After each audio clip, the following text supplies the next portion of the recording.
¿Alguna vez te has preguntado cómo surgió el mal en el universo?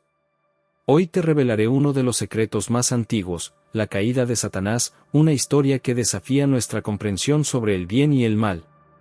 Este relato no es solo parte de la antigua sabiduría, es una revelación que puede cambiar tu percepción del mundo espiritual y la importancia de nuestras decisiones.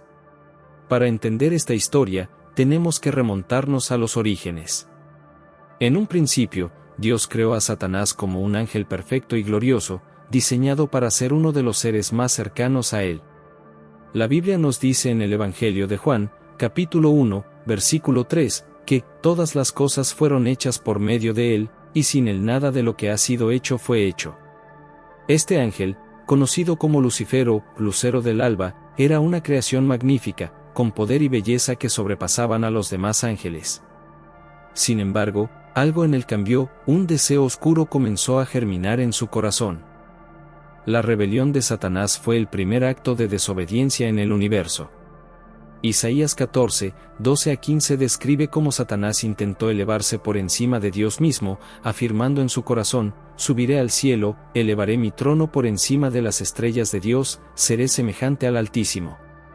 Este deseo de ser como Dios fue su primer paso hacia la caída. La Biblia nos recuerda que esta arrogancia lo llevó a la ruina y a perder su posición celestial, siendo desterrado de la presencia divina. Ezequiel 28, 14-15 nos da una visión de la posición original de Lucifer.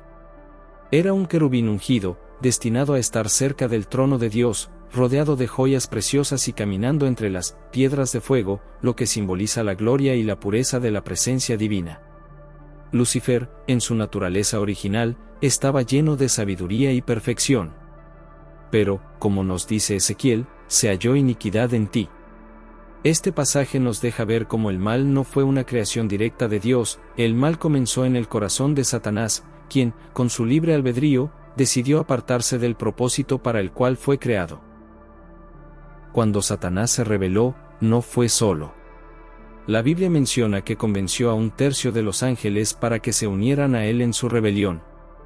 Estos ángeles, conocidos como demonios, cayeron junto a él y se convirtieron en fuerzas opuestas a la voluntad de Dios y al bienestar de la humanidad. Este grupo de ángeles caídos se unió a Satanás en su lucha contra Dios y su creación, estableciendo así el conflicto espiritual que aún persiste en el mundo.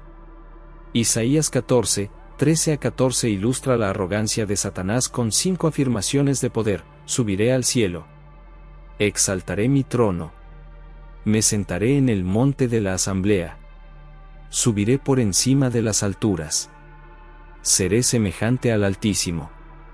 Cada uno de estos deseos refleja su intención de superar su propia naturaleza y ocupar un lugar que solo le pertenece a Dios.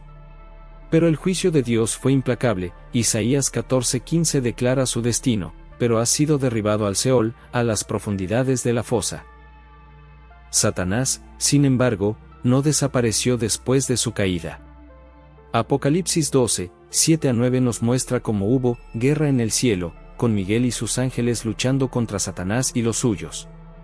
Aunque Satanás fue derrotado y expulsado del cielo, sigue operando en el mundo, buscando corromper a la humanidad y alejarnos de Dios.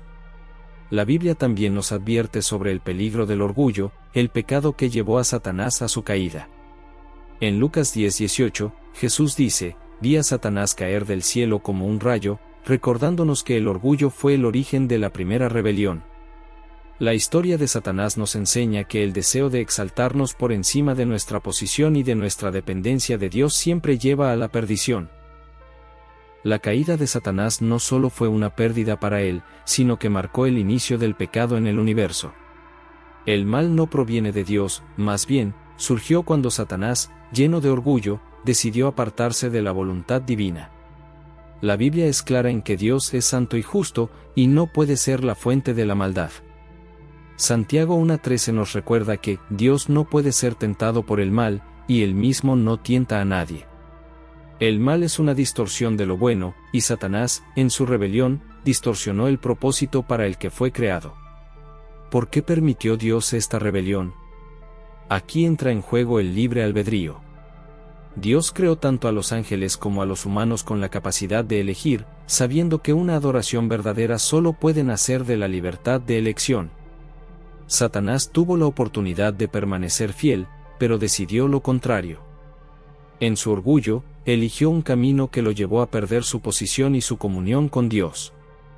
Apocalipsis 20:10 nos da una imagen de lo que será el destino final de Satanás. El diablo, que los engañaba, fue lanzado al lago de fuego y azufre, donde también están la bestia y el falso profeta.